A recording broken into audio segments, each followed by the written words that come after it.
It's an unprecedented move, and one that, as Mr. DeMint pointed out, is irreversible. Once we give up this oversight role, we can't get it back. And if you cherish free expression and free speech rights generally, you should be worried, I think, when there's this oversight role is going to be ceded to potentially foreign governments who might not share our values. FCC Commissioner Ajit Pai on Sean Hannity's radio show earlier this week with a stark warning as the Obama administration prepares to officially relinquish American control of the internet. So what will that mean for all of us, and what will it mean for our global adversaries? Let's discuss it now via Skype with Bentley University professor Stephen J.J. Weisman, busy guy who's an internet expert and also an identity theft attorney. He joins us all bundled up on the first day of fall in the Bay State of Massachusetts. And as you're bundled up, Stephen, what are we giving up exactly? Well, ICANN is a nonprofit corporation that was formed in 1998. And what ICANN does is it regulates website domain names.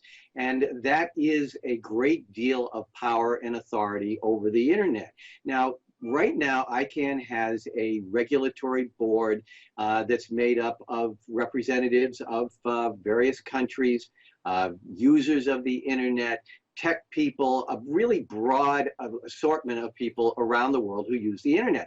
But the Commerce Department, the United States Commerce Department, has the ultimate control, and that's the issue here. Tonight, if nothing is done, and it's hard to imagine that anything will be done at this late juncture, the United States will cede control from the Commerce Department to ICANN on its own as a independent nonprofit corporation. And the concern of many people is that there will be an overranging influence of foreign governments. You know, my take on this is I'm not as worried about this as many people, but my primary take is we've got a system that works. Why take the risk at all? I mean, if it ain't broke, don't fix it. Amen. That's the thing. And you think about the hacking being done by the Russians and the Chinese. ICANN becomes an international board under any type of UN aegis. Hey, let's just understand. The UN hates our guts collectively. We are setting ourselves up. Tell me if I'm wrong in the minute and a half that remains. You know, I don't think you're wrong, and that's my problem here with this. There was talk before of ceding this to the United Nations specifically, and the United States government said no, we won't do that.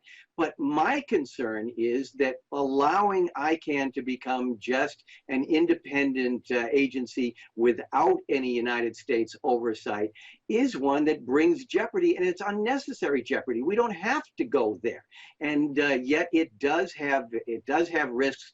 It isn't like the United States government has exercised any overriding dominance over ICANN, but it's good to have the government in charge, in support of this, in control of this, so that we don't have to worry about influence of China, influence of Russia, influence of cyber gangs. So I think this is not a wise move. For attorneys general are bringing lawsuits to try and stop it, but I don't think they have much of a chance of success. Final 30 seconds. What keeps you awake at night? Might we confront conceivably a financial Pearl Harbor via hacks on the internet? Yeah. It does keep me up at night. Wall Street, our infrastructure is vulnerable, and it's vulnerable to the Russians, it's vulnerable to the Chinese. October is Cybersecurity Month, and the government is starting to recognize this and put advice out. But we need to put ourselves in a position where we're going to give the same kind of effort that we did after 9/11. We need to give that for cybersecurity. And now we've got a hole, apparently, we've dug for ourselves. Stephen J.J. Weisman, tonight from Bentley University. Thank you so much. My pleasure.